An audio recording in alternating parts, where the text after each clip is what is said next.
Hey, it's Dave Perry. Welcome to Inside the Mind of the Mattress Shopper. I am here with Lisa Humphrey, who is the president of Fred's Beds, a North Carolina retailer on the coast. And we'll be talking about what it's like to be a retailer on the coast in a little bit. Lisa, how are you doing today? Great, Dave. How are you? I am doing well. What's the weather like at the beach? It's cold and windy. So that's not really beach weather. No, not at all. It's the first really terrible cold day today. All right. I want to talk to you today, Lisa, about some of the Better Sleep Council research. And specifically, our third quarter tracker has up-to-date insights on what's happening in the mattress marketplace. And one of the things that the tracker says is there is a COVID resurgence in America. Now, that survey was done early September. It's several months later. What's your thought? Is the COVID resurgence still resurging, or what's the situation like on the North Carolina coast? In my area, it does not seem to be resurging. I'm not sure what to credit that to. If anything, the counties have been taking away mask mandates and some rules have been loosened a little bit. Okay. One thing I've asked a lot of retailers, Lisa, is about, has COVID been good or bad for their business lately? How's COVID impacted your business? I hate to say COVID's been good, but for business, it has been good because people aren't traveling as much and they're trying to make their home a more comfortable place. And one way in doing that is home furnishings, and we provide those. So we also provide a lot of made in America home furnishings, which are easy to get right now. So it's been good.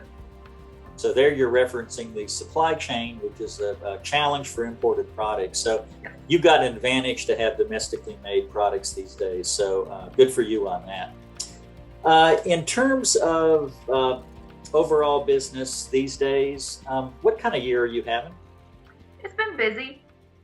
Our Wilmington location, I'm pretty sure, is over last year.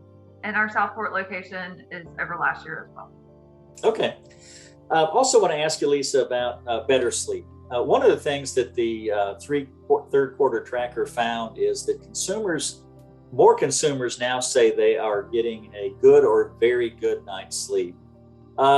Any idea why that might be?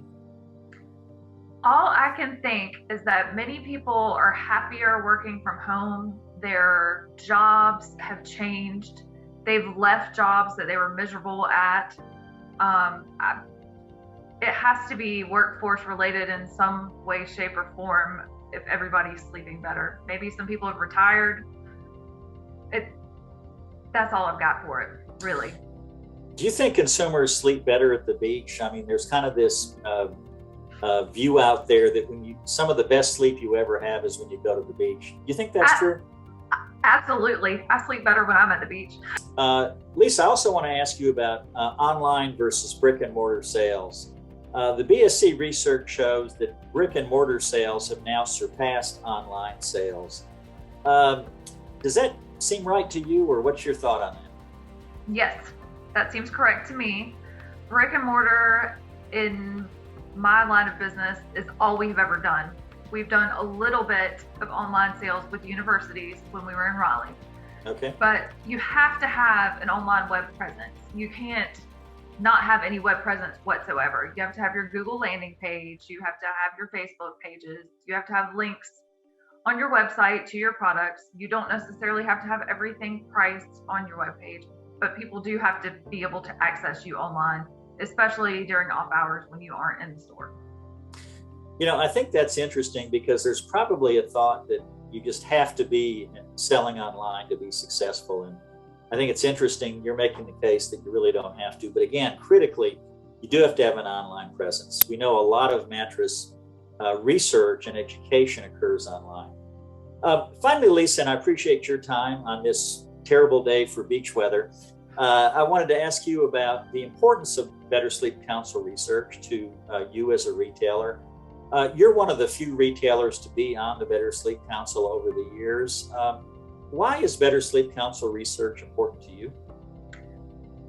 Data is always good. No matter what direction the data is coming from, even some of the data that we had at our last meeting, we were in disagreement over whether the data was correct or not. it helps us learn, it helps us progress, it helps us teach our salespeople, it helps us help the consumer because we know more about them from the data. No, I agree. I've always been a research wonk, and I love the data the BSC generates, and I especially love discussing it with industry veterans like you, Lisa. So appreciate so much you're taking this time to chat with us. I wish you a great rest of the year and a great year in 2022, and we'll look forward to seeing you then. Lisa, thanks so much. Thanks, Dave.